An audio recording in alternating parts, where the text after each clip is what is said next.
ఈరోజు మనం మూడవ మంత్రం చర్చిద్దాం. మనం ఇప్పటికే అందరూ కలిసి దీన్ని చదవడం జరిగింది కాబట్టి ఈరోజు ముఖ్యమైనటువంటి విషయాలు చర్చించుకుంటూ ముందుకు వెళదాం.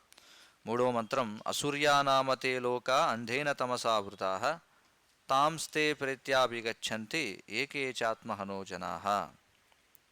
తాత్పర్యం: ఆత్మను చంపుకునేవారెవరైనను తప్పకుండా విశ్వాసహీనమైన పూర్తి అంధకారము మరియు తమోమయమైన ప్రపంచాలు అనబడే లోకాలలో ప్రవేశిస్తారు. సరే, ఎవరైనా మొదటి 2 శ్లోకాల యొక్క సారాంశం చెప్పగలరా? అది మొదటి 2 శ్లోకాల్లో చెప్పబడింది.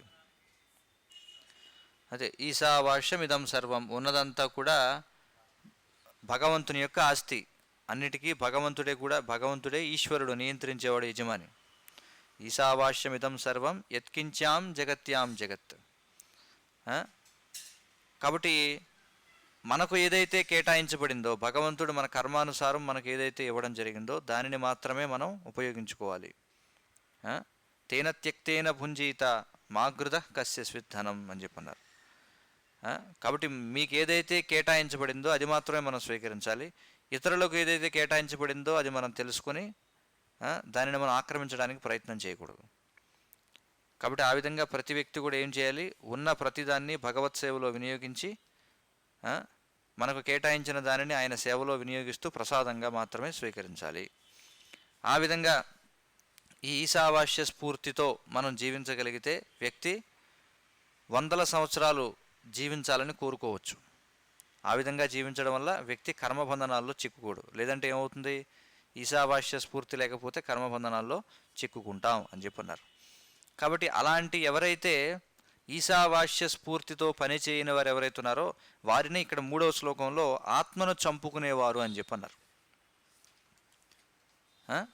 కాబట్టి అలాంటి వాళ్ళు విశ్వాసహీనమైన పూర్తి అంధకారము మరియు తమోమయమైన ప్రపంచాలనబడే లోకాలలో ప్రవేశిస్తారు అని చెప్పన్నారు. అంటే ఈ 3వ శ్లోకం ఏం చెబుతుందంటే, ఈశావాస్య సూత్రాన్ని అనుసరించకపోతే ఏం జరుగుతుందో చెబుతుంది. అర్థమవుతుంది కదా? ఈశావాస్య స్ఫూర్తిని అనుసరించకపోతే జరిగేదేమిటి? ఏం జరుగుతుంది? ఇదిగో ఇలా అంధకారంలో తమోమయమైనటువంటి ప్రపంచాలనబడే లోకాలలోకి ప్రవేశిస్తారు అని చెప్పన్నారు. ఇక మనం శ్రీల ప్రభుపాదుల వారు ఇచ్చినటువంటి భాష్యంలో ముఖ్యమైనటువంటి విషయాలు చర్చిద్దాం. సో శ్రీల ప్రభుపాదుల వారు మొదటి శ్లోకం యొక్క భాష్యంలో ఏమని వివరిస్తున్నారు? సురులు మరియు అసురులు. చూడండి, సురులు అంటే ఎవరు? ఈశావాస్య సూత్రాన్ని అనుసరించే వారిని సుర అని చెప్పి అంటారు. అసురులు అంటే ఈశావాస్య సూత్రాలను అనుసరించినటువంటి వారు. దాని గురించి ప్రభుపాదులు వివరిస్తూ మానవ జన్మ ఒక ప్రత్యేకమైనటువంటి బాధ్యతను కలిగి ఉంది అని చెప్పుకున్నాం. కాబట్టి మానవ జన్మ యొక్క బాధ్యత తెలుసుకుని నడుచుకునే వారిని ఏమంటారు? సురులు అని చెప్పి అంటారని. అలాగే ఎవరైతే మానవ జీవన బాధ్యతలను విస్మరిస్తూ ఉంటారో, లేదా మానవ జీవిత బాధ్యతలు ఏమిటో తెలియకుండా వ్యవహరిస్తూ ఉంటారో బాధ్యతారాహిత్యంతో, వారినే అసురులు అంటారు అని చెప్పన్నారు. ఋగ్వేదంలో మనకు ఒక శ్లోకం ఉంది. ఏమిటంటే, ఓం తద్విష్ణోహ పరమం పదం సదా పశ్యంతి సూరయో దివీవ చక్షురతతం తద్ విప్రాసో విపన్యవో జాగృవాంశః సమింధతే విష్ణోర్యత్ పరమం పదం అని చెప్పన్నారు. కాబట్టి శ్రీల ప్రభుపాదుల వారు ఈ ఋగ్వేద మంత్రాన్ని వివరిస్తున్నారనమాట. అదవుతుంది కదా? సురులు అసురులు. ఈ ఏదైతే ఋగ్వేదంలో ఈ మంత్రం ఉందో, ఓం తద్ విష్ణోహ పరమం పదం సదా పశ్యంతి సూరయః, ఇది ప్రతిరోజు కూడా మనం చూస్తే ఈ శ్రీ వైష్ణవ దేవాలయాల్లో చదువుతూ ఉంటారనమాట ఈ ఋగ్వేద మంత్రాన్ని. కాబట్టి 2 రకాల జీవులు అనేటువంటి వాళ్ళు ఉన్నారు. మనకి దీని గురించి అగ్ని పురాణంలో చెప్పబడింది. ఏమని? ద్వౌభూత సర్గే అని చెప్పి మనకు ఒక శ్లోకం వస్తుంది. అంటే ఈ సమస్త భౌతిక ప్రపంచంలో 2 రకాల జీవులు ఉన్నారు, సురులు అసురులు అనేటువంటి దాని గురించి అగ్నిపురాణంలో చెప్పబడింది అనమాట. కాబట్టి సురులు అంటే ఎవరు, అసురులు అంటే ఎవరు అనే దానికి మరొక చోటను మనకి చెప్తారు. ఏమిటది? విష్ణు భక్త భవేద్ దైవ ఆసురస్తద్ విపర్యయ అని చెప్పన్నారు. విష్ణు యొక్క భక్తులైనటువంటి వాళ్ళని దేవతలు అని చెప్పంటారు, లేదా సురులు అని చెప్పంటారు. ఆసురస్తద్ విపర్యయ, దీనికి వ్యతిరేకంగా నడుచుకునేటువంటి వాళ్ళు అసురులు. అంటే భక్తులు కావడం అంటే ఏమిటి? భగవంతుడు చెప్పినట్టు నడుచుకోవడం, వాళ్ళే భక్తులు. భగవంతుడు చెప్పినట్టుగా నడుచుకోకపోతే వాళ్ళు భక్తులు కాదు. మరి భగవంతుడిని పూజిస్తూ భగవంతుడు చెప్పినట్టుగా చేయకపోతే? భగవంతుడిని పూజిస్తున్నారు, భగవంతుడు ఉన్నాడని అంగీకరిస్తున్నారు, ప్రతిదీ భగవంతుడిదే అని చెప్తున్నారు, కానీ భగవంతుడు చెప్పినట్టుగా నడుచుకోకపోతే అప్పుడు ఏమవుతుంది? అది శుద్ధమైనటువంటి భక్తి కాదనమాట. చూడండి, శుద్ధ భక్తి అంటే ప్రతిదీ భగవంతునిది కాబట్టి ప్రతిదాన్ని భగవత్ సేవలో వినియోగిస్తూ జీవించేవారిని విశుద్ధ భక్తులుగా చెప్తాం. కానీ అంగీకరిస్తాను, కృష్ణుడే అన్నిటికీ యజమాని, కృష్ణుడే భగవంతుడు, కానీ కృష్ణుడు చెప్పినట్టుగా నేను జీవించను, అది శుద్ధమైనటువంటి భక్తి కాదనమాట. కాబట్టి శుద్ధ భక్తి అనేది మనం ఆచరించాలంటే అందుకే వర్ణాశ్రమం అనేది చాలా అవసరం. ఎందుకంటే కృష్ణుడు ఎవరైతే భౌతిక ప్రపంచంలో ఉన్నారో వారిని వర్ణాశ్రమ విభజనల ద్వారా జీవించమన్నాడు. అందుచేత శుద్ధ భక్తి చేయాలంటే వర్ణాశ్రమం తప్పనిసరి, లేకపోతే శుద్ధ భక్తి స్థాయికి మనం చేరుకోలేమన్నమాట. భగవంతుడు చెప్పినది వినకుండా మనం ఎలా భగవంతునికి శుద్ధ భక్తులు అవుతాం? అది సాధ్యం కాదు. అర్థమవుతుంది కదా? ఇంకా తర్వాత మనకు చూడండి, ఈ మొదటి ఖండికలో శ్రీల ప్రభుపాదుల వారు ఆ విషయాల గురించి చెప్పారు. ఎవరు సురులు, ఎవరు అసురులు. మానవ జీవితం యొక్క బాధ్యతని గుర్తెరిగి నడుచుకునే వాళ్ళు సురులైతే, మానవ జీవితం యొక్క బాధ్యతలను గుర్తించకుండా బాధ్యతారాహిత్యంతో మెలిగేటువంటి వాళ్ళు అసురులు. అక్కడ వరకు చెప్పారు. ఇక రెండవ ఖండికలోకి వస్తే, రెండవ ఖండికలో చెప్పిన ముఖ్యమైన విషయాలు ఏమిటి? ఏం చెప్పారు? ఇక్కడ ఒక ఉపమానం ఇచ్చారు చక్కగా. ఏమన్నారు? ఈ భౌతిక ప్రపంచం ఒక సముద్రం వంటిది, మానవ శరీరం అనేది ఈ సముద్రాన్ని దాటడానికి కావలసినటువంటి దృఢమైన పడవ, నావ అని చెప్పన్నారు. మరి వైదిక శాస్త్రాలు ఆచార్యులు వాళ్ళు నిపుణులైనటువంటి నావికులు అని చెప్పారు. అంటే నావికుడు ఏం చేస్తాడు? పడవని చక్కగా నడిపిస్తాడనమాట. ఇక మానవ శరీరంలో ఉన్నటువంటి సౌకర్యాలు ఏవైతున్నాయో వీటన్నిటిని ఏం చెప్పారు? మన లక్ష్యాన్ని సక్రమంగా చేరుకోవడానికి కావలసినటువంటి అనుకూల పవనాలు అని చెప్పన్నారు. ఎందుకంటే సముద్రంలో ప్రయాణించేటప్పుడు విపరీతమైనటువంటి ఆటుపోట్లు ఎదురవుతాయన్నమాట. బాగా ఎగరేసి పడేస్తూ ఉంటాయి. సముద్రంలో నావ నడపడం అనేది అంత సులభం కాదు, విపరీతమైనటువంటి అలజడి ఉంటుందన్నమాట. కాబట్టి మరి ఒక వ్యక్తి నిపుణుడైన నావికుడైతే తప్ప సముద్రాన్ని దాటడం, లక్ష్యాన్ని చేరుకోవడం అనేది సాధ్యం కాదు. లేకపోతే ఏమవుతుంది? సముద్రంలో మునిగిపోతాం మనం. కాబట్టి దానికి కావలసిన అనుకూల పవనాలు ఏవైతున్నాయో వాటిని మానవ శరీరంలో ఉన్నటువంటి ప్రత్యేక సౌకర్యాల గురించి చెప్తున్నారు. మరి ఏమిటా ప్రత్యేక సౌకర్యాలు? మనిషికి ఉన్నటువంటి ప్రత్యేక సౌకర్యాలు ఏమిటి? ఉన్నతమైనటువంటి చైతన్యం. సరే, అదాతో బ్రహ్మ జిజ్ఞాస ప్రభుపాదుల వారు చెప్తారు. ఏమని? కాబట్టి బ్రహ్మ జిజ్ఞాస కలిగి ఉండాలి. కాబట్టి అంటే ఏమిటి? ఇప్పటికే 83 లక్షల రకాల జీవరాశులు దాటుకుని మానవ జన్మకు వచ్చావు కాబట్టి నువ్వు బ్రహ్మ జిజ్ఞాస కలిగి ఉండాలి అని అర్థం. అది కాబట్టి మరి ఈ సౌకర్యాలన్నీ ఉండగా, ఏ సౌకర్యాలు? మానవ శరీరం అనే నావ ఉంది, వైదిక శాస్త్రాలు ఆచార్యులు అనేటువంటి నావికులు ఉన్నారు, ఉన్నతమైనటువంటి చైతన్యం, బుద్ధి అనేటువంటి అనుకూల పవనాలు ఉన్నాయి. ఈ సౌకర్యాలు ఉన్నప్పటికీ కూడా ఏ మనిషి అయితే తన జీవితాన్ని ఆత్మసాక్షాత్కారం కోసం వినియోగించుకోడో అతడిని ఆత్మహ అంటే ఆత్మను చంపుకున్నవాడుగా పరిగణించాలి. మరి ఆత్మను చంపుకోవడం ఏమిటి? ఆత్మను చంపగలమా మనం? ఆత్మను చంపుకోగలమా అంటే నిజంగా ఆత్మను చంపుకోవడం అని కాదు ఇక్కడ అర్థం. అంటే జీవితాన్ని మనం వృధా చేసుకున్నట్టు అనమాట. మరి ఈ లెక్కన ఈ ఖండికలో చెప్పిన దాన్ని బట్టి చూస్తే ప్రపంచంలో ఉన్నటువంటి అందరూ కూడా ఆత్మహత్య చేసుకుంటున్నారు. అవునా? ఎందుకంటే ఎంతమందికి అసలు జీవితం యొక్క లక్ష్యం ఏమిటో తెలుసు ప్రపంచంలో? చెప్పండి, ఎంతమందికి తెలుసు? కనీసం ప్రపంచంలో 1% మందికైనా తెలుసా జీవిత ప్రయోజనం ఏమిటి? ఏమంటారు? ప్రపంచ జనాభా ఎన్ని కోట్లు? 1000 కోట్లు ఉంటుంది సుమారుగా. 1000 కోట్లలో 1% అంటే ఎంత?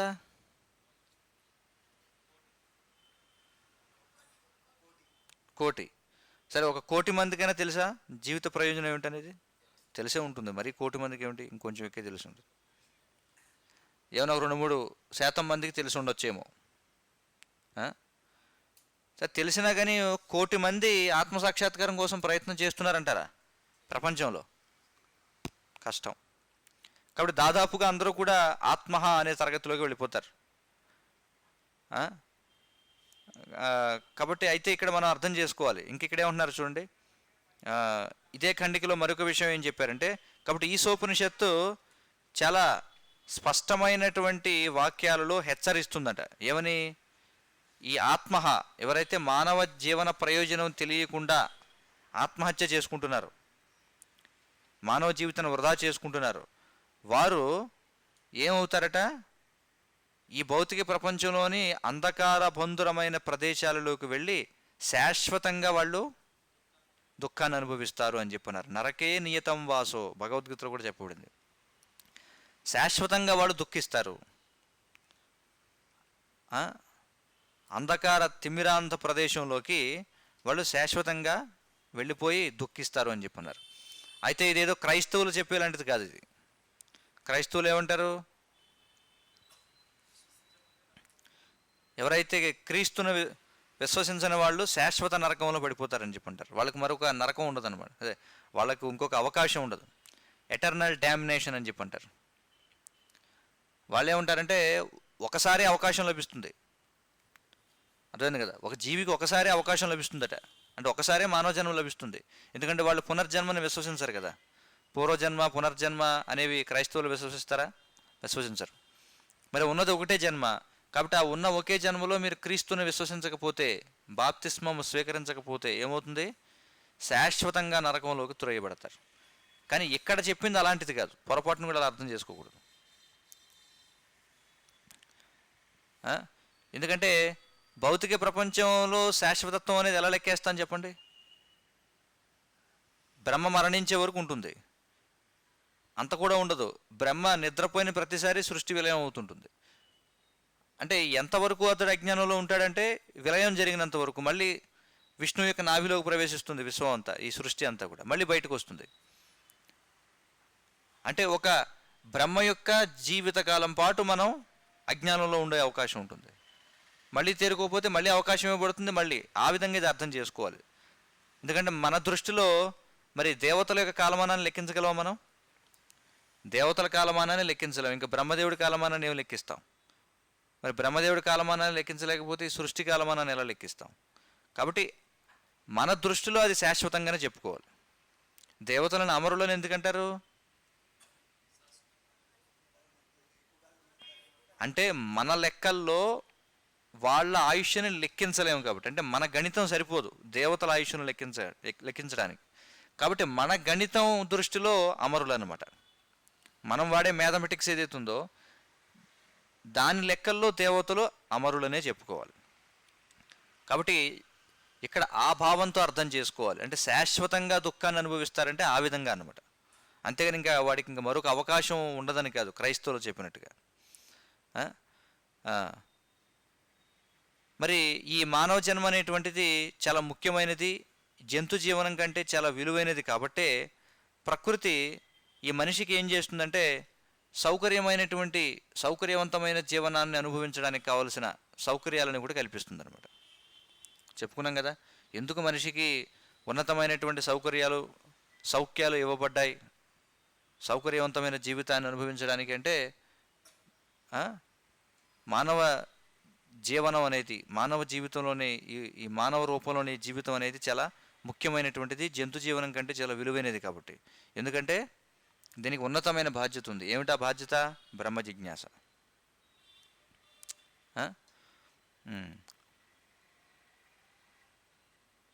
కాబట్టి శ్రీల ప్రభుపాదులు ఒక ఉదాహరణ కూడా ఇస్తారు. అందులో ఏమిస్తారు? గుమస్తా గురించి, ఒక ఉన్నత ఉద్యోగి గురించి చెప్పారు కదా. అందులో ఏమన్నారు? గుమస్తాకు తక్కువ సౌకర్యాలు ఇవ్వబడతాయి, కానీ ఉన్నత ఉద్యోగికి ఎక్కువ సౌకర్యాలు ఇవ్వబడతాయి. ఎందుకు ఇవ్వబడ్డాయంటే అతనికి ఉన్నతమైన బాధ్యతలు ఉన్నాయి. కాబట్టి ఆ విధంగా మనిషికి ఉన్నటువంటి ఉన్నతమైన బాధ్యత ఏమిటంటే బ్రహ్మ జిజ్ఞాస. అది చాలా ముఖ్యం. కాబట్టి ఈ రెండవ ఖండికలో ఆ విషయాలు చెప్పడం జరిగిందనమాట.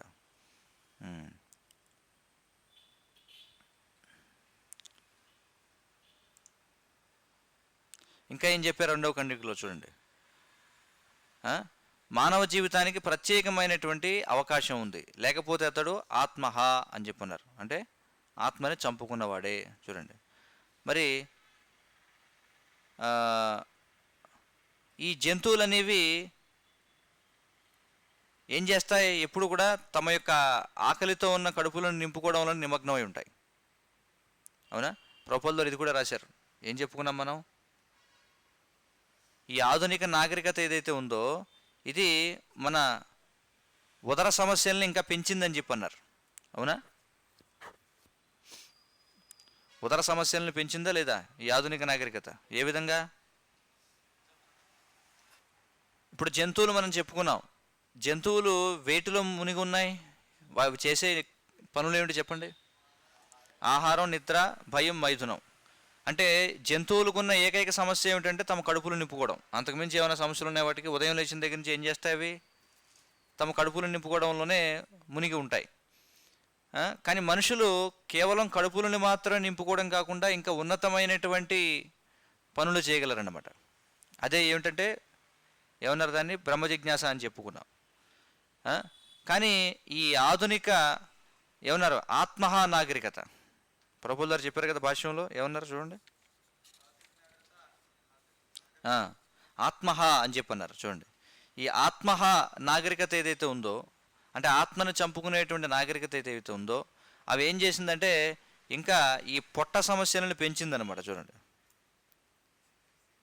అవునా కదా? ఇక్కడ ఏం చెప్పారు? అదే చెప్పారు ఇక్కడ. తన పొట్టను నింపుకోవడానికి శ్రమపడి పని చేయడానికి సంసిద్ధంగా ఉన్నను నిరుద్యోగ సమస్య అతనిని ఎప్పుడూ పీడిస్తూనే ఉంటుంది. చూడండి, కష్టపడి పని చేయడానికి సిద్ధంగానే ఉన్నాడట, కానీ నిరుద్యోగ సమస్య పీడిస్తూనే ఉంది అని చెప్పున్నారు. అంటే మనిషి తన బాధ్యతను విడిచిపెట్టి ఆనందంగా ఉండలేడని చెప్తున్నారు ఇక్కడ. మనిషి ఆనందంగా ఉండాలంటే ఏం చేయాలి? మానవ బాధ్యతను నిర్వర్తించాలి. ఏమిటి మానవ బాధ్యత? బ్రహ్మ జిజ్ఞాస. నేనెవరు, భగవంతుడెవరు, నేను ఎందుకు జన్మించాను, ఎందుకు మరణిస్తున్నాను, నా జీవిత లక్ష్యం ఏమిటి, ఇవి తెలుసుకోవడమే మనిషి యొక్క బాధ్యత. మరి మనం ఆత్మసాక్షాత్కారం గురించి పట్టించుకోకపోతే ప్రకృతి నియమాలు ఏం చేస్తాయి?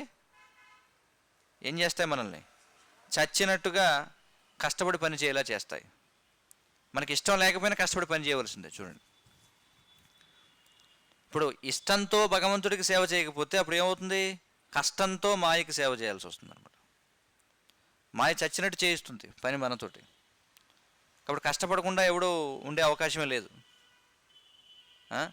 అందుకే మనకి భాష్యంలో మనకి ప్రభుపదుల వారు కూడా చెప్తారు ఏమిటంటే, ఎవరైతే ఆత్మసాక్షాత్కారం కోసం ప్రయత్నం చేస్తారో వాళ్ళు ఆహార, నిద్ర, భయమైదనాల గురించి ప్రత్యేకంగా శ్రమించాల్సిన అవసరం లేదు. ఎందుకని? ప్రకృతి వాళ్ళకి కావాల్సినటువంటి సౌకర్యాలు ఏర్పాటు చేస్తుంది. వాస్తవానికి ఏ ఇబ్బంది లేదు. మీరు చూడండి, కాశ్మీర్ నుంచి కన్యాకుమారి వరకు మీరు ట్రైన్లో వెళుతున్నారనుకోండి. సాధారణంగా రైలు ప్రయాణం చేసినప్పుడు మీరు కిటికీలోని చూస్తే ఏం కనిపిస్తాయి? మనకి పొలాలు కనిపిస్తాయి, ఖాళీ పొలాలు. అవునా కదా? భారతదేశం మీరు కింద నుంచి పైకి ప్రయాణం చేస్తుంటే కనిపించేవే. అన్ని పొలాలు అన్నీ ఉన్నాయి, అయినా కూడా ఇంకా ఆకలి ఎందుకు ఉంది మనిషికి?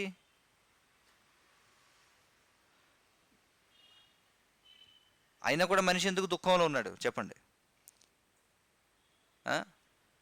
మదర్ తెరీసా కూడా అంటుందట. మదర్ తెరీసాని ఎందుకంటే ఈ Missionaries of Charity, Roman Catholic సంస్థలు భారతదేశానికి పంపిస్తాయి మదర్ తెరీసాని. దేనికంటే భారతదేశంలో అందరూ కూడా ఆకలితో మాడి చనిపోతున్నారు, కాబట్టి నువ్వు వాళ్ళందరినీ కూడా ఉద్ధరించాలి అని చెప్పి పంపారట. తీరా ఆమె వచ్చి చూస్తే ఇదేమిటి, భారతదేశంలో ఇంత విశాలమైనటువంటి భూములు ఉన్నాయి, మరి ఇంత విశాలమైనటువంటి భూములు ఉంటే అయినా కూడా మనుషులు ఎలా చనిపోతున్నారు ఆకలితోటి? ఆమె ఆశ్చర్యపడిందట. చూడండి, ఆమె కూడా అర్థమైంది చివరికి. ఎందుకంటే భూమి ఉందంటే మనం సాగు చేసుకోవచ్చు కదా, సాగు చేసుకొని పండించుకోవచ్చు, చక్కగా తినొచ్చు. ఇందులో ఇబ్బంది ఏముంది? దాని గురించి టెక్నాలజీ, పరిశ్రమలు ఇవన్నీ అవసరమా చెప్పండి? అవసరం లేదు. చూడండి, మరి కష్టాలు అనేవి ఎందుకు వస్తున్నాయి? భగవంతుడు అన్ని సరఫరా చేస్తున్నాడు, కానీ ఆ సరఫరాని యాజమాన్యం చేసేవాళ్ళు దాన్ని సరిగా యాజమాన్యం చేయకపోవడం వల్ల మనకి దుఃఖాలు అనేవి ఎదురవుతున్నాయి. చూడండి, ఎవడో వాస్తవానికి అడుక్కుని తినాల్సిన అవసరం లేదు. భారతదేశంలో పేదరికం అనేది లేదు వాస్తవానికి, కానీ పేదరికం అనేది సృష్టించబడింది అనమాట. ఎందుకనంటే ప్రభుత్వం ఏమని ప్రచారం చేస్తుంది? వ్యవసాయం చేయొద్దు. ప్రభుత్వమే పేదరికాన్ని తయారు చేస్తుంది దేశంలో. ఎలా? ప్రభుత్వం ఏం చెప్తుంది? వ్యవసాయం కంటే మెరుగైనటువంటి పరిశ్రమలు స్థాపిద్దాం, సాఫ్ట్వేరు ఆ వేరు ఈ వేరు అని చెప్తుంది. అందరూ కూడా ఉద్యోగస్తులుగా మారాలి, ప్రతి ఒక్కరికి మేము ఉద్యోగం ఇస్తాం ఐటీ కంపెనీల్లో, అది ఇది అని చెప్పి. ప్రభుత్వం కూడా ఏం చూపిస్తుందంటే ఈ వ్యవసాయం చేసుకుని బతకడం అనేది ఏదో దిగజారిన వ్యవస్థగాను, కంపెనీల్లో సాఫ్ట్వేర్ కంపెనీలు పనిచేస్తే చాలా ఉన్నతమైంది అని గాను ప్రచారం చేయడం వల్ల జనం అందరూ ఏం చేస్తారు? అన్నం పెట్టేటువంటి భూముల్ని వదిలేసి ఎవరికి వాళ్ళు కాలేజీల్లో చదువులని చెప్పి వెళ్ళిపోతారు, వెళ్ళిపోయి గుమస్తాలుగా చేరుతారు.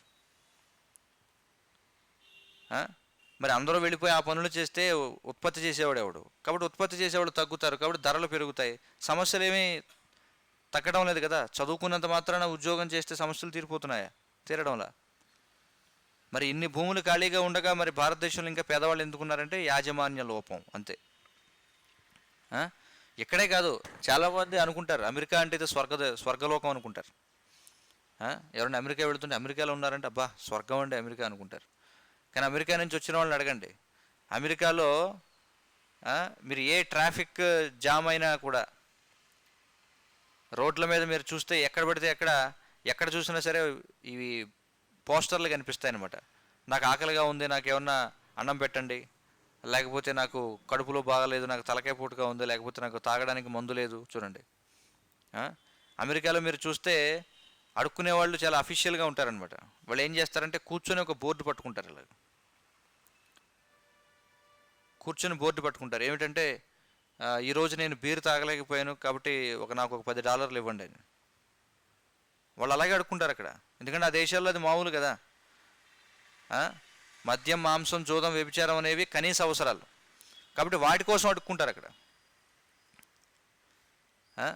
అంటే చూడండి ఎలా ఉంటుందండి ప్రభుత్వం యొక్క పరిస్థితి.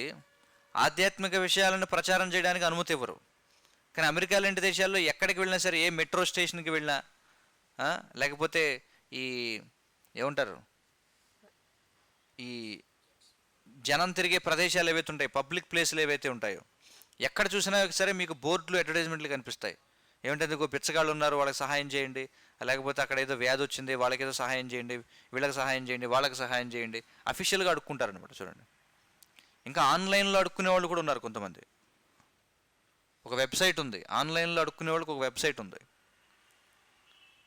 ఆ వెబ్సైట్లో వాళ్ళు పెడతారు ఏమిటంటే ఇదిగో నేను బీరు తాగాలనుకుంటున్నాను, దాని వెల ఇంత, కాబట్టి దయచేసి మీరు నాకు ఇవ్వండి, అలా అడుక్కుంటారు. అదవుతుంది కదా. ఇదంతా ఏమిటి కారణం అంటే భగవంతుడు ఇచ్చినటువంటి జీవన విధానంలో జీవించకుండా కృత్రిమంగా ఈ నాగరికత అనే దాన్ని సృష్టించడానికి ప్రయత్నించడం వల్ల. అదవుతుంది కదా. కాబట్టి జనమందరూ కూడా దేనికోసం పనిచేస్తున్నారంటే అర్థం లేకుండా, ఉపయోగం లేకుండా పనిచేస్తున్నారనమాట. ఎందుకని అర్థం లేకుండా, ఉపయోగం లేకుండా పనిచేస్తున్నారంటున్నాం? కారణం ఏమిటి?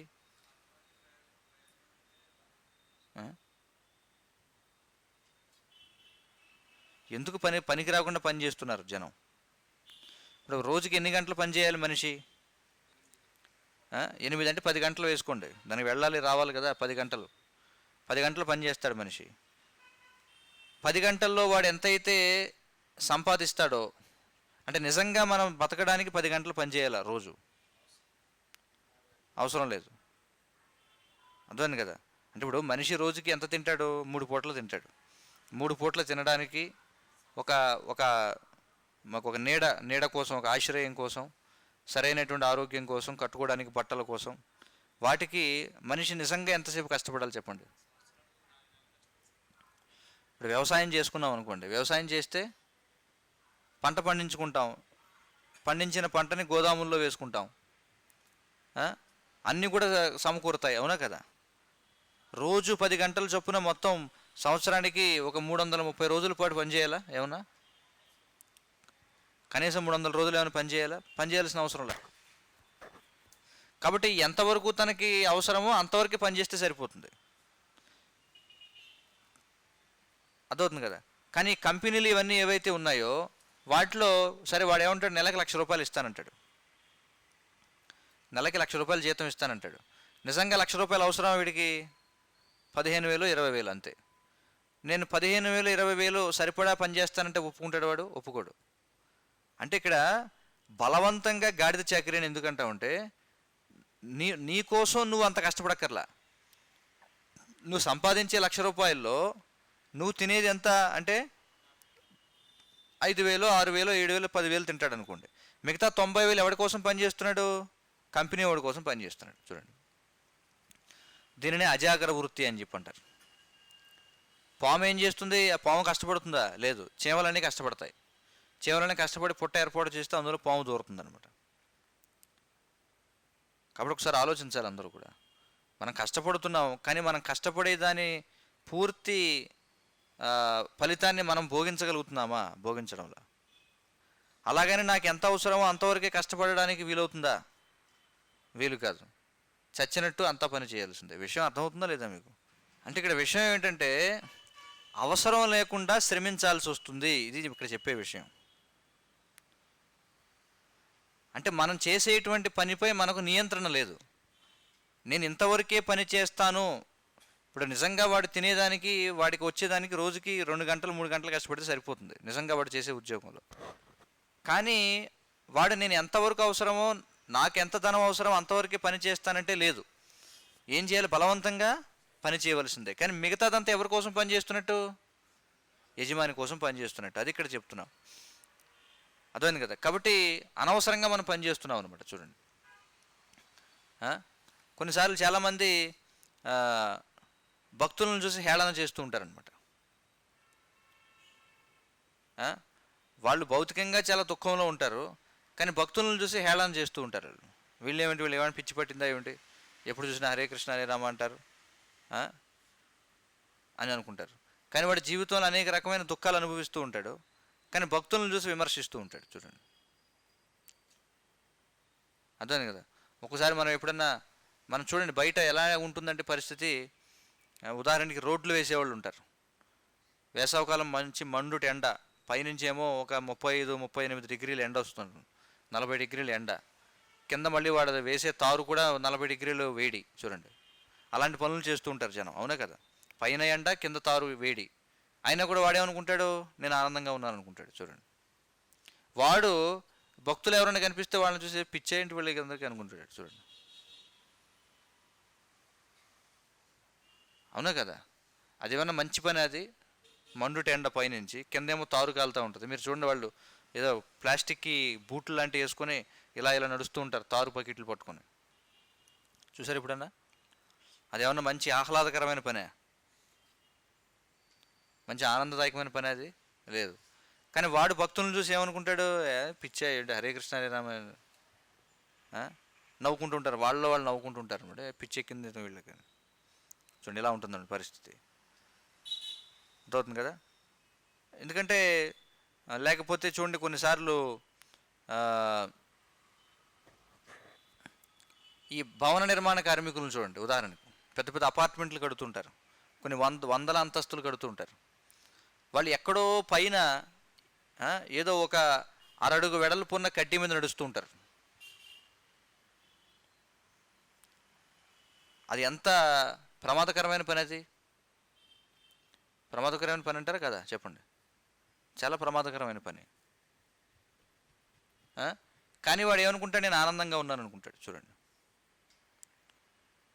ఉదాహరణకి దుబాయ్లోనే ఎక్కడ ఉంది కదా, ఏమిటది, బుర్జ్ అల్ ఖలీఫా అని చెప్పంటారు. ప్రపంచంలోనే అత్యంత ఎత్తైన భవనం అన్నమాట. దాని నిర్మాణ ఫోటోలు పెట్టేవారు పూర్వం. అది నిర్మాణంలో ఉన్నప్పుడు పేపర్లో అక్కడ ఇదిగో ప్రపంచంలో అత్యంత ఎత్తైన భవనం నిర్మిస్తున్నారని చెప్పి. ఎక్కడో పై అంతస్తులో ఎవడో నడుస్తూ ఉంటాడు చిన్న బద్ద మీద, అటు ఇటు ఏం ఆసరా ఉండదు. మరి వెళ్ళేమైనా పారాషూట్లు ఉంటాయో మనకు తెలియదు. మీరు ఎవరైనా వెళ్ళి చేయగలరా అలాంటి పని? లేదు. చూడండి, అంటే ఇవన్నీ కూడా చాలా దారుణమైనటువంటి పనులు అన్నమాట. చూడండి, అంటే దేనికోసం ఇవన్నీ కూడా? పొట్టకూటి కోసం, అంతేనా? అదే ఇక్కడ చెప్తున్నారు, ఏమిటిది? పొట్టను నింపుకోవడానికి శ్రమపడి పని చేయడం అని చెప్పి. కానీ ఆచార్యులు ఏం చెప్తున్నారంటే, నువ్వు పొట్ట నింపుకోవడం కోసం అంత శ్రమించాల్సిన అవసరం లే.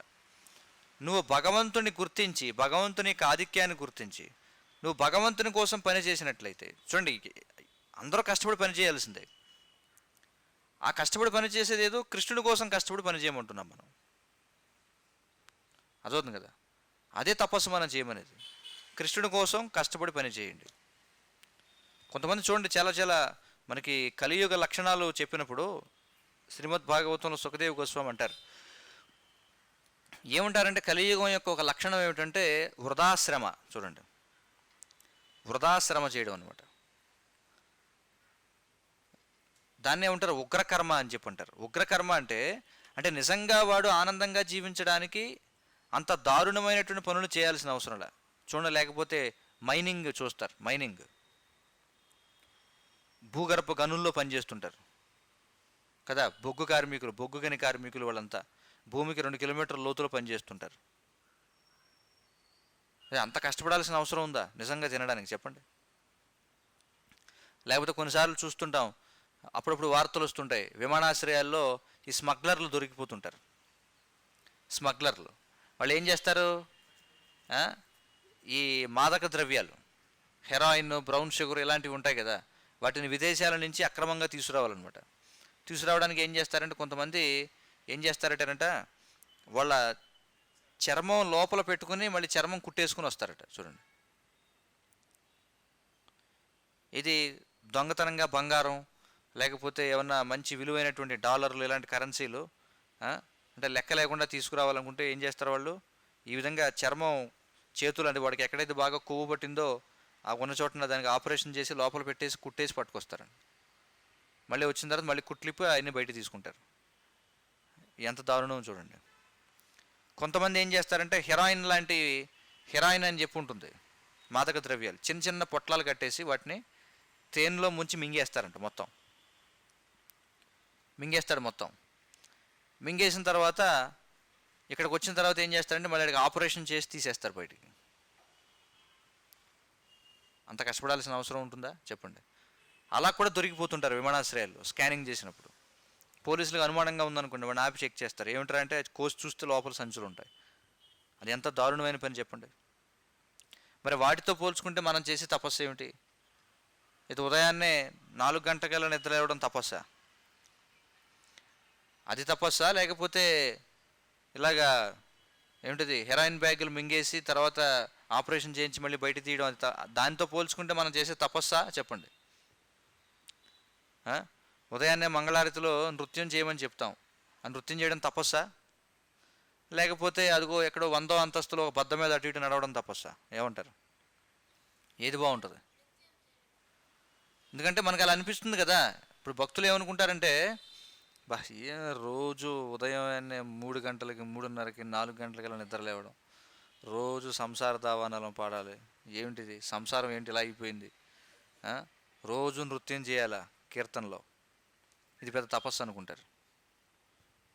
అసలు ఇది తపస్సే కాదు. తపస్సు అంటారు ఇది చెప్పండి? ప్రపంచంలో ఎవడన్నా ఇప్పుడు భీమవరం పట్టణంలో ఉదయాన్నే 4:30కి లేచి ఎగిరేవాడు ఎవడన్నా ఉన్నాడు చెప్పండి? ఇందులో ఆనందం ఉందా లేదా తపస్సు అంటారా చెప్పండి? ఆనందం ఉంది, దివ్యమైన ఆనందం. ఎన్ని కోట్లు ఖర్చు పెడితే వస్తుంది ఆనందం? ప్రతిరోజు ఉదయాన్నే 4:30కి చక్కగా మంగళారతి పాడుతూ నృత్యం చేయడం అనేటువంటి ఆనందం ఎన్ని కోట్లు ఖర్చు పెడితే వస్తుంది? వస్తుందా కోట్లు ఖర్చు పెడితే? కానీ మనకి అదే పెద్ద తపస్సు అనుకుంటాం చూడండి. కానీ మనం అర్థం చేసుకోవాలి, మనం ఇష్టపడి ఈ తపస్సును స్వీకరించకపోతే బయటికి వెళ్ళి కష్టపడుతూ తపస్సు చేయాల్సి వస్తుంది అనమాట. ఇందులో కొంతమంది ఉన్నారు కదా కువైట్ బాబులు కొంతమంది. బాగుందా అక్కడ కువైట్లో? మంచి మంచి ఎండలో టోపీలు పెట్టుకుని ఏమిటి అదే బాగుందా? కాబట్టి ఈ ఇంద్రియ భోగం కోసం చూడండి, తుచ్చమైనటువంటి ఇంద్రియ భోగం కోసం ఈ కర్మిష్ఠులు ఏం చేయడానికైనా సిద్ధంగా ఉంటారు. అవునా కదా? ఏం చేయడానికైనా సిద్ధం. లేకపోతే ఆ దరిద్రం ఏమిటి చెప్పండి? చర్మం కోసుకుని మళ్ళీ లోపల దాచుకుని దాన్ని ఆపరేషన్ చేయించుకోవడం ఏంటి, కుట్లు చేయించుకోవడం ఏంటి, మళ్ళీ కుట్లు ఇప్పి బయట తీయడం ఏంటి? అంత దారుణమైన పనుల. కానీ అలాంటి పనులు చేస్తే ఏమవుతుంది? ఏం చెప్పారు శ్లోకంలో? వాళ్ళ గతి ఏమిటి? తమోమయమైనటువంటి అంధకార ప్రాంతాలకు చేరుకుంటారు. తమోమయమైన అంధకార ప్రాంతాలకు చేరుకోవడం అర్థం ఏమిటి అంటే వాళ్ళు జంతు జన్మలు పొందుతారు, లేదా అధోలోకాల్లోకి, అసురులు ఉండేటువంటి అధోలోకాల్లోకి ప్రవేశిస్తారు. మొట్టమొదటి జరిగేది ఏంటంటే జంతు జన్మలు వస్తాయి. కానీ జంతు జన్మ నేరుగా కాదు, ముందు నరకానికి వెళ్ళాలి. నరకానికి వెళ్ళాక అప్పుడు జంతు జన్మ వస్తుంది. ఎందుకు నరకానికి వెళ్ళాలి? ఎలాగో జంతు జన్మ ఇస్తున్నారు కదండి, మళ్ళీ నరకానికి ఎందుకండి అని అడగొచ్చు మీరు. చేసినటువంటి పాపానికి శిక్ష. మరి శిక్ష వేసేస్తున్నారుగా, మళ్ళీ నేను జంతువుకి ఎందుకు పుట్టాలి? అంతే, శిక్ష అయితే వేశారు కానీ ప్రవృత్తి పోయిందా? దొంగతనం చేశాడని జైల్లో పెడతారు, అయిపోయి మళ్ళీ వచ్చి మళ్ళీ దొంగతనం చేస్తాడు అంటే వాడి ప్రవృత్తి పోలా. కాబట్టి వాడి ప్రవృత్తి ఉంది కాబట్టి వాడికి మళ్ళీ జంతు జన్మిస్తారు. అర్థమైందా? అదనమాట జరిగేది. కాబట్టి ఏం చెప్పారు ఇందులో? కాబట్టి ఒక వ్యక్తి విలువైనటువంటి మానవ జన్మను పొందిన తర్వాత కూడా తన బాధ్యతలను నిర్వర్తించడంలో విఫలుడైనట్లయితే అతడు బలవంతంగా అసుర లోకాలకు నెట్టబడతాడు. ఆ విధంగా అతడు అజ్ఞానంతో మరియు తమోగుణంతో కష్టపడి పనిచేసేలా అతడు అధమమైనటువంటి జీవజాతుల్లోకి నెట్టబడతాడు అని చెప్పారు. అది మనకి 2వ ఖండికలో కనిపించేటువంటి విషయం. ఇక తర్వాత 3వ ఖండికలో చూస్తే ఏం చెప్పారు? ఆ విధంగా కాకుండా ఈశావాస్య స్ఫూర్తితోటి, అంటే ఆత్మసాక్షాత్కారం కోసం కనీసం ప్రయత్నం చేసినా సరే అది మంచి ఫలితాన్ని ఇస్తుందని మనకి భగవద్గీతలో చెప్పబడింది అనమాట. అదవుతుంది కదా. భగవద్గీత 6వ అధ్యాయం 41 నుండి 43 శ్లోకాలు ఏమిటి చెప్పగలరు ఎవరైనా? ప్రాప్య పుణ్యకృతాం లోకాన్ ఉషిత్వా శాశ్వతీ సమాహ శుచీనాం శ్రీమతాం గేహే యోగభ్రష్టోభిజాయతే. అంటే ఉత్తీర్ణుడు కాని యోగి, ఉత్తీర్ణుడు కాని వాడంటే ఏమిటి? పాస్ అవనోడు. ఉత్తీర్ణుడు కాని యోగి అంటే యోగభ్రష్టుడు పుణ్యజీవులు వసించి పుణ్యలోకముల యందు అనేకానేక సంవత్సరములు సుఖములను అనుభవించిన పిదప పవిత్రుల కుటుంబమున గాని లేదా శ్రీమంతుల గృహమున గాని జన్మించును అని చెప్పన్నారు. ఇంకేమంటున్నారు? లేక దీర్ఘకాల యోగాభ్యాసము పిమ్మటయు ఉత్తీర్ణుడు కానిచో అట్టి యోగి గొప్ప జ్ఞానవంతులైన యోగుల కుటుంబమున జన్మించును. కానీ ఈ జగత్తులో అట్టి జన్మము నిశ్చయముగా మిక్కిలి అరుదు అని చెప్పి అంటున్నారు. ఏంటది? అథవా యోగినామేవ కులే భవతి ధీమతాం ఏతద్ది దుర్లభతరం లోకే జన్మ యదీదృశం అని 42వ శ్లోకం. ఇక 43వ శ్లోకంలో ఏం చెప్పారు? తత్ర తం బుద్ధి సంయోగం లభతే పౌర్వదేహికం యతతేచ తతో భూయ సంసిద్ధౌ కురునందన. ఏమన్నారు? ఓ కురునందన, అట్టి జన్మను పొందిన పిమ్మట అతడు పూర్వ జన్మనకు సంబంధించిన ఆధ్యాత్మిక చైతన్యమును పునరుద్ధరించుకుని పరిపూర్ణ విజయమును సాధించుటకు తిరిగి అధికమైన అభివృద్ధికై ప్రయత్నించును అని చెప్పన్నారు. అందుచేత భౌతికమైనటువంటి కార్యాలు ఏవైతే ఉన్నాయో, అంటే భగవత్ చైతన్యం లేనటువంటి కార్యాలు, అవి ఎంత సంపూర్ణంగా నిర్వర్తించినా వాటి వల్ల ప్రయోజనం లేదు. కానీ ఆధ్యాత్మికమైనటువంటి విషయాలు లక్ష్యాన్ని చేరుకోవడానికి ప్రయత్నం చేసి విఫలమైనా సరే ఏమవుతుంది? మంచి ఫలితాలనే ఇస్తుంది అని చెప్పన్నారు.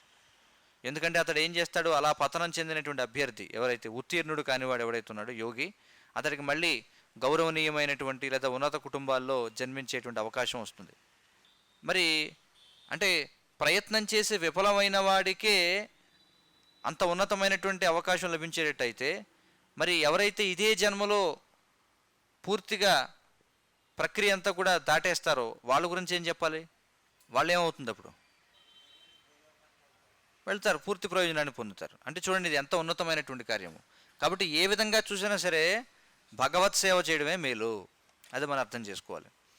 కానీ ఎవరైతే కనీసం ఒక ప్రయత్నం కూడా చేయరో, చూడండి, కనీసం తమ జీవితంలో భగవత్ సేవ చేయడానికి ప్రయత్నం కూడా చేయరు, వాళ్ళ పరిస్థితి ఏమిటంటే వాళ్ళు అజ్ఞానం చేత ఆవరించబడాలని అనుకుంటారనమాట. వారు అంటే ఎవరు వాళ్ళు అలా కనీసం ప్రయత్నం చేయనటువంటి వాళ్ళు? అంటే వాళ్ళు మాయ చేత ఆవరించబడినటువంటి వాళ్ళు, పూర్తిగా భౌతిక చేతనం కలిగినటువంటి వాళ్ళు, భౌతిక భోగానికి పూర్తిగా తీవ్రమైనటువంటి ఆసక్తి కలిగినటువంటి వాళ్ళు. అలాంటి వాళ్ళ పరిస్థితి ఏమిటంటే వాళ్ళు తమోమయ నరక ప్రాంతాలకు వెళతారు. వైదిక శాస్త్రాలన్నీ కూడా ఈ విషయాన్ని తెలియజేస్తున్నాయి అనమాట. ఉదాహరణకు మనకి భగవద్గీత 16వ అధ్యాయం 17వ శ్లోకం. ఎందుకు 16వ అధ్యాయం ఉంటున్నామంటే 16వ అధ్యాయం ఏమిటి, ఏం చెప్తుంది? దైవాసుర స్వభావాలు. కాబట్టి ఆ అధ్యాయంలో మనకి అసుర స్వభావాలు చాలా చక్కగా చెప్పారు. ఆ 16వ అధ్యాయంలో 17వ శ్లోకంలో చెప్తారు.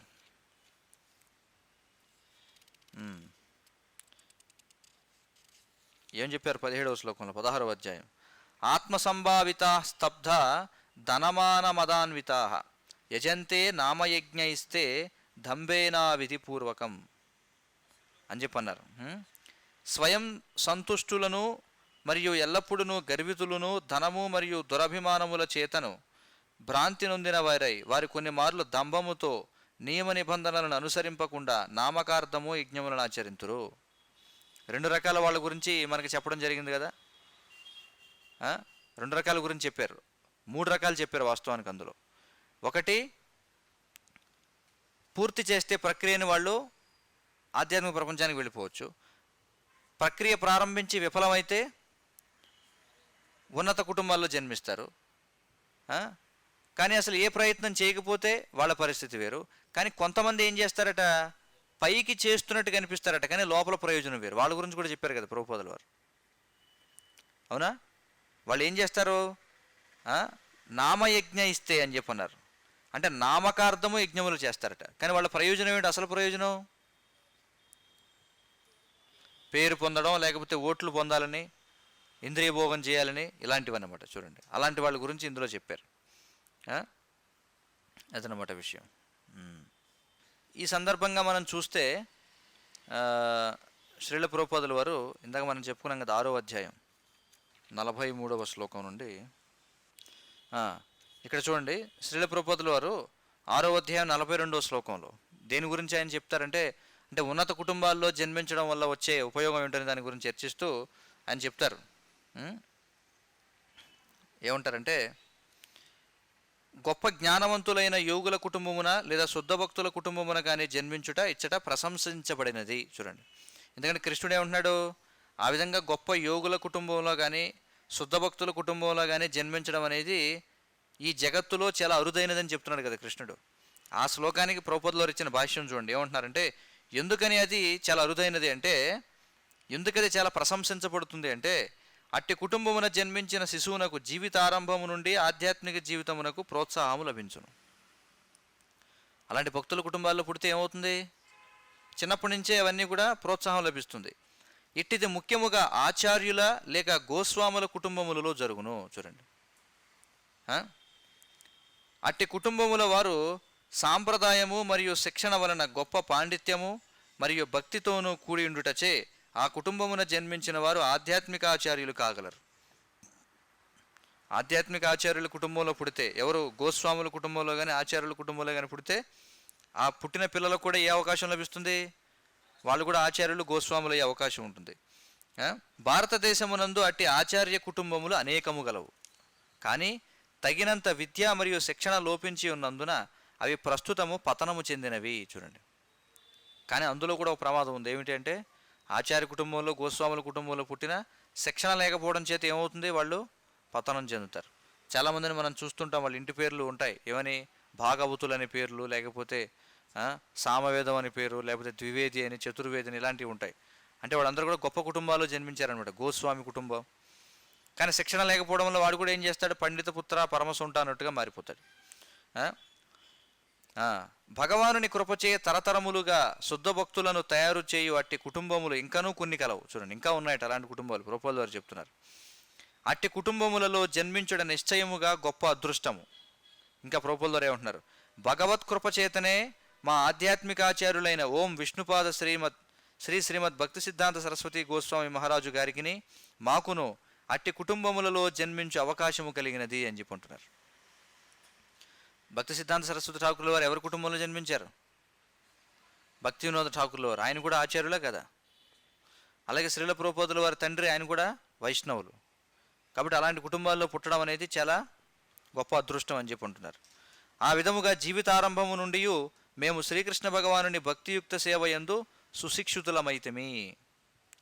తదుపరి భగవానుని దివ్య సంకల్పముచే నేను గురు శిష్య పరంపరలోని నా ఆధ్యాత్మిక ఆచార్యుని కలుసుకున్నాను అని చెప్పుకుంటున్నారు. కాబట్టి ఇదంతా ఎందుకు చర్చిస్తున్నాం? ఎందుకు చర్చిస్తున్నాం అంటే ఆధ్యాత్మికమైనటువంటి కార్యములు చేయడానికి ప్రయత్నించి విఫలమైనా సరే అది చాలా చాలా గొప్ప విషయము అని చెప్పడం కోసం ఇదంతా చెబుతున్నాం అనమాట. కాబట్టి మనం చూసాం ఇక్కడ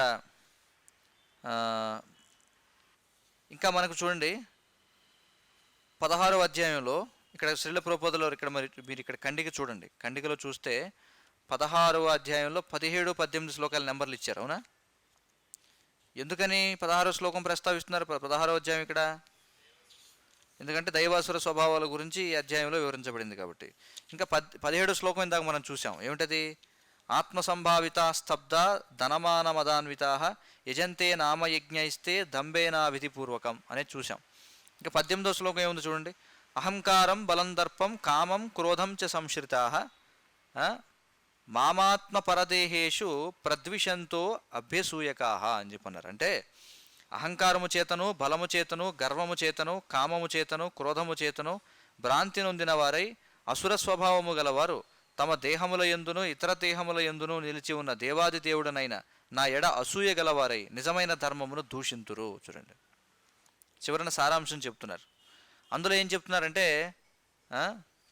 మానవులే జన్మించిన మనకు ఈ క్షణభంగురమైన స్థితిలో కేవలం ఆర్థిక సమస్యలను పరిష్కరించుకోవడం మాత్రమే పరమ ప్రయోజనం కాదని, ప్రకృతి శాసనాల ద్వారా మన జీవిత సమస్యలను పరిష్కరించుకోవడమే ప్రయోజనకరమని దీని సారాంశం అని చెప్పుకుంటున్నారు. కాబట్టి మనిషి ఎప్పుడైతే ఆధ్యాత్మికంగా అతడు నిమగ్నం అవుతాడో ప్రకృతి శాసనాల ప్రకారం అతడి యొక్క అవసరాలన్నీ కూడా తీరతాయి. మనకి దీనికి సంబంధించి శ్రీమద్ భాగవతంలో ఈ శ్లోకంలో దేని గురించి చెప్తున్నారు? ఆత్మహన అనేటువంటి చెప్తున్నారు కదా. ఆత్మహనో భాష్యంలో చెప్పారా ప్రభుపాదుల వారు? ఆత్మహనో అని చెప్పన్నారు. ఆత్మహనో అంటే ఏమిటి? ఆత్మని చంపుకోవడం అని. దీని గురించి మనకి శ్రీమద్ భాగవతం 11వ స్కందం 5వ అధ్యాయంలో 17వ శ్లోకం చూస్తే ఖచ్చితంగా ఈ శ్లోకానికి సరిపోతుంది అనమాట. ఇంతగా మనం ముందే చెప్పుకున్నాం కదా, భాగవతంలో ఉన్నటువంటి ఈ ఈశోపనిషత్తులో ఉన్నటువంటి శ్లోకాలు మనం భాగవతంతో మనం కలుపుతున్నాం. ఎందుకంటే శాస్త్రాలన్నీ కూడా పరమ ప్రామాణికమైనటువంటివి కాబట్టి అన్ని చోట్ల కూడా అదే ప్రవాహం కనిపిస్తుంది అనమాట. ఇప్పుడు మనం చూద్దాం భాగవతంలో ఏకాదశి స్కందం అందులో 5వ అధ్యాయంలో 17వ శ్లోకం చూస్తే నేను చదువుతాను చూడండి. ఏత ఆత్మహనో శాంత అజ్ఞానే జ్ఞానమానినః సీదంత్య కృతకృత్యా వై కాలధ్వస్త మనోరథాః అనేది శ్లోకం. దాని తాత్పర్యం ఏమిటంటే ఇక్కడ చూడండి, ఇక్కడ ఈ శ్లోకం చదువుతున్నాను నేను చూడండి. ఏత ఆత్మహనో అశాంత అజ్ఞానే జ్ఞానమానినః సీదంత్య కృతకృత్యా వై కాలధ్వస్త మనోరథాః అనేది శ్లోకం. ఆ శ్లోకం యొక్క అర్థం చూడండి. ఏతే అంటే ఇట్టి, ఆత్మహనః ఆత్మఘాతకులు, అశాంతాః అంటే శాంతిరహితులు, అజ్ఞానే అజ్ఞానముతో, జ్ఞానమానినః జ్ఞానవంతులమని తలుచుచుందురట, సీధంతి దుఃఖితులగుదురు, అకృత నిర్వహింపక, కృత్యాహ తమ కర్తవ్యమైనను, వై నిజముగా, కాలముచే, ధ్వస్త నశింపగా, మనహరథ తమ రంగురంగుల కోరికలు అని చెప్పుకుంటున్నారు. తాత్పర్యం చూడండి. భౌతిక జీవనమును విస్తరించుటకే మానవ మేధస్సు చరమముగా ఉద్దేశించబడినదని భావించడి కారణమున ఆత్మఘాతకులు ఎన్నడూనూ ప్రశాంతతను పొందరు. ఆ విధముగా తమ నిజమైన ఆధ్యాత్మిక కర్తవ్యములను నిర్లక్ష్యపరిచి వారు సదా దుఃఖభాగులై ఉందురు. వారికి గొప్ప ఆశలు స్వప్నములు ఉన్నప్పటికీ దురదృష్టవశాత్తు అవన్నీయును అనివార్యమగు కాలగమనములో నశించిపోవును. అది ఆ శ్లోక తాత్పర్యం. ఆ శ్లోకానికి ఇచ్చిన భాష్యంలో చూడండి ప్రభుపాదుల వారు ఏమంటారంటే, ఇటువంటి శ్లోకమే శ్రీ ఈశోపనిషత్తునందు ఉన్నది అని చెప్పన్నారు. ఎందుకు చెప్తున్నాను ఇది? ఆ శ్లోకం ఈ శ్లోకం రెండు ఒకే అర్థాన్ని ఇస్తున్నాయి. ఆయన చెప్తారు ఇక్కడ ఏమని, అసూర్యానామతే లోక అంధేన తమసావృతాః తాంస్తే ప్రేధాభిగచ్చంతి ఏకే చాత్మహనో జనాః. ఆత్మఘాతకుడు ఎవడైనను సరియే అజ్ఞానాంధకారములతో నిండినట్టి అసూర్యములనడి లోకములను తప్పక పొందవలసి ఉండును. చూడండి, భాగవతంలో ఖచ్చితంగా ఏదైతే చెప్పారో అదే ఇక్కడ కూడా మనకు అనిపిస్తుంది. ఏమి మార్పు లేదు, అదే మనకు అనిపిస్తుంది అనమాట. అందుకే మరి ఎందుకని ఇలా అంటున్నారు కొంతమంది అనొచ్చు, ఏమిటంటే ఎంత దారుణంగా తిడుతున్నారు అని చెప్పి. మరి ఏం చేస్తున్నాం? మరి అందరూ కూడా నిద్రపోయి ఉన్నప్పుడు లేపాలంటే ఏం చేయాలి? సాధారణంగా ఎవరైనా నిద్రపోతే ఏం చేస్తాం? ఉదయాన్నే లేపుతాం, లేవకపోతే నీళ్లు కొడతాం. అంటే అలాంటివి ఏవో చేయాలి. కానీ నిద్రపోతున్నట్టు నటించేవాడిని లేపగలవా? నిద్రపోతున్నట్టుగా నటించేవాడిని మీరు అరిచినా నీళ్లు జిమ్మినా వాళ్ళు లేవాడు, ఎందుకంటే నటిస్తున్నాడు, నిద్రపోవడం లేదు కాబట్టి. కాబట్టి మన పరిస్థితి ఏమిటంటే మనం అందరం కూడా ఆధ్యాత్మికంగా నిద్రపోతున్నాం అనమాట. అందుచేత ఎలా నిద్రపోవాలంటే అందుకే శాస్త్రవచనాలు చూడండి. ఉదాహరణకి విదురుడు ధృతరాష్ట్రుడితో మాట్లాడుతున్నాడు కదా, మనం చర్చించుకుంటున్నాం సాయంత్రం. ఎలాంటి మాటలు మాట్లాడుతున్నాడు? చాలా కఠినమైనటువంటి మాటలు మాట్లాడుతున్నాడు. అదవుతుంది కదా. అందుకే చూడండి, భారతదేశంలో జన్మించడం అనేది చాలా చాలా అదృష్టం అన్నమాట. ఎందుకంటే భారతదేశంలో జన్మించడం వల్ల మనకి ఇలా ఈ ఆధ్యాత్మిక శాస్త్రాలు ఇవన్నీ కూడా మనకు అందుబాటులో ఉన్నాయి. అలాగే ఆచార్యులు చేసినటువంటి ఉపదేశాలు ఇవన్నీ కూడా మనకి అందుబాటులో ఉన్నాయి. కానీ వచ్చిన ఇబ్బంది ఏమిటంటే భారతదేశంలో పుట్టిన వాళ్ళు పుణ్యాత్ములే, కానీ భారతీయులు చాలా తీవ్రమైనటువంటి ఇంద్రియ భోగాన్ని కోరుకుంటారు అన్నమాట. చూడండి, పుణ్యాత్ములు కానీ తీవ్రమైన ఇంద్రియ భోగ కోరికలు అనేటువంటివి ఉన్నాయి. అదవుతుంది కదా. అందుచేత ఏమిటంటే విలువైన మానవ జన్మ లభించినప్పుడు అది కూడా భారతదేశంలో మనం ఇంద్రియ భోగం పట్ల ఆకర్షితులు కాకుండా మనం ఏం చేయాలి? ఈశావాస్య స్ఫూర్తితో మనం పని చేయాలన్నమాట. అర్థమవుతుంది కదా. అందుకే ఈ శ్లోకాలన్నీ కూడా మనకి ఇందులో మళ్ళీ చూడండి 18వ శ్లోకం. ఇప్పుడు ఇందాక 17వ శ్లోకం చదివాం, ఏకాదశ స్కందంలో 5వ అధ్యాయం 17వ శ్లోకం చదివాం. 18వ శ్లోకం కూడా చూడండి. అందులో ఏం చెప్తారంటే హిత్వాత్మ మాయారచిత గృహాపత్య సుహృత్ స్త్రియ తమో విశంత్యనిచ్చంతో వాసుదేవ పరాన్ముఖాహ అని చెప్పంటారు. ఏమంటారంటే భగవంతుని మాయచే వాసుదేవ విముఖులైన వారు మాయారచితములైన తమ నామమాత్ర గృహములను, సంతానమును, బంధువులను, భార్యలను, ప్రియురాండ్రను బలవంతముగా విడిచిన వారై తమ ఇష్టమునకు వ్యతిరేకముగా నరకమున ప్రవేశింతురు. చూడండి, ఎందుకంటే ఈ శ్లోకంలో ఉంది కదా ఏమని, అసుర స్వభావం కలిగిన వాళ్ళు నరకంలో ప్రవేశిస్తారన్నారు కదా. కాబట్టి 17, 18 శ్లోకాలు పూర్తిగా ఈశోపనిషత్తు 3వ శ్లోకాన్ని వివరిస్తున్నాయి. ఏమన్నారు ఈ శ్లోకంలో? చూడండి, జీవుడు భగవద్విముఖుడై తాత్కాలికముగు ఇంద్రియ భోగమును అనుభవించుటకు ప్రయత్నించును. ఇంద్రియ భోగం ఎలాంటిది? ఇది తాత్కాలికమైనటువంటిది. భార్య, సంతానం, బంధువులు, ఇల్లు, దేశము వంటి తాత్కాలికముగు విషయములను పోషించుటకు బద్ధజీవుడు గొప్ప సంఘర్షణ చేసేటి కారణమున చింతయే దాని ఫలితముగా మారును. చూడండి, వీళ్ళందరినీ పోషించడానికి ఏం చేస్తారట? తీవ్రమైనటువంటి సంఘర్షణ చేస్తారట. దానివల్ల ఏమొస్తుందట? చింత. చింత అంటే ఏమిటి? దుఃఖమే వస్తుంది ఇవన్నీ చేస్తే. చివరకు ఈ విషయములన్నీయును హరించివేయబడగా గొప్ప నిరాశతో భ్రమిత జీవుడు ఒక్కొక్కప్పుడు నిరాకార బ్రహ్మభావనను, ముక్తిని ఆశ్రయించుచుండును.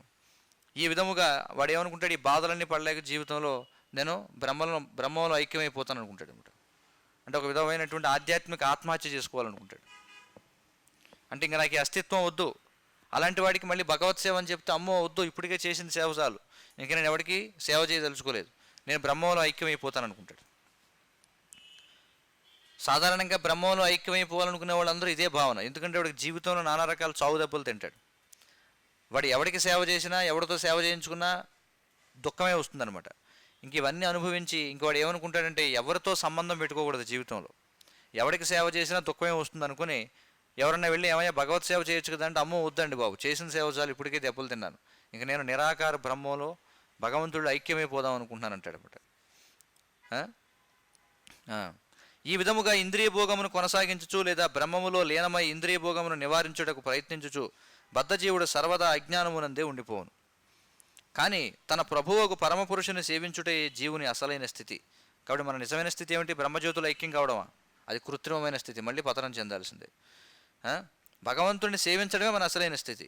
భగవంతుడి ఎడ జీవుడు తన వైరభావమును విడువనంత వరకు శాంతి లేదా సుఖమనేది ప్రశ్నయే లేదు అని చెప్పుకుంటున్నారు. జీవితంలో శాంతిగా ఉండాలంటే ఏం చేయాలట? భగవంతుని పట్ల వైరభావాన్ని విడిచిపెట్టాలి. భగవంతుని పట్ల శత్రుత్వ భావం, భగవద్భక్తుల పట్ల శత్రుత్వ భావాన్ని విడిచిపెట్టాలి. అందుకే మనకు చైతన్య చరితామృతంలో చెప్తారు ఏమంటారంటే, కృష్ణ భక్త నిష్కామ అతయేవ శాంత భుక్తి ముక్తి సిద్ధికామి సకలీ అశాంత అని చెప్పన్నారు. అంటే కృష్ణ భక్తుడైనటువంటి వాడికి ఎలాంటి భౌతిక కోరికలు ఉండవు. అందుకే దాన్ని ఏమంటారు, నిష్కామ కర్మయోగం అని చెప్పంటారు. దాన్నే భక్తి యోగం అని కూడా అనొచ్చు. మరి భక్తుడనేటువంటి వాడికి ఎలాంటి భౌతిక కోరికలు ఉండవు కాబట్టి అతడు ఎప్పుడు కూడా ఎలా ఉంటాడు, శాంతంగా ఉంటాడు. కానీ భుక్తి ముక్తి సిద్ధికామి,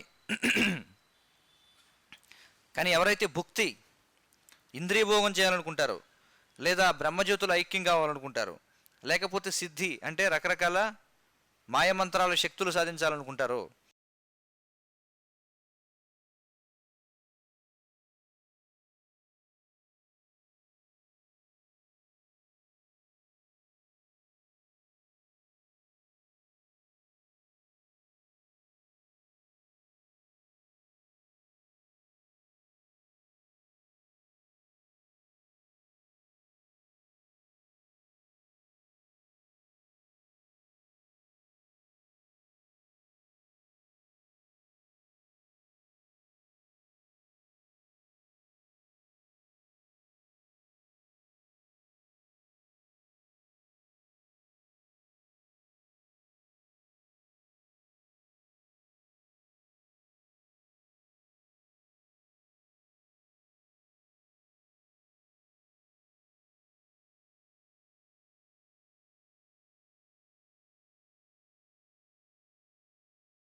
संसार दावानलिलोका ज्ञानाय कारुण्य घनाघनत्यम् सकल्यान गुणार्णवस्य वन्दे गुरश्रीचरणारविन्दम्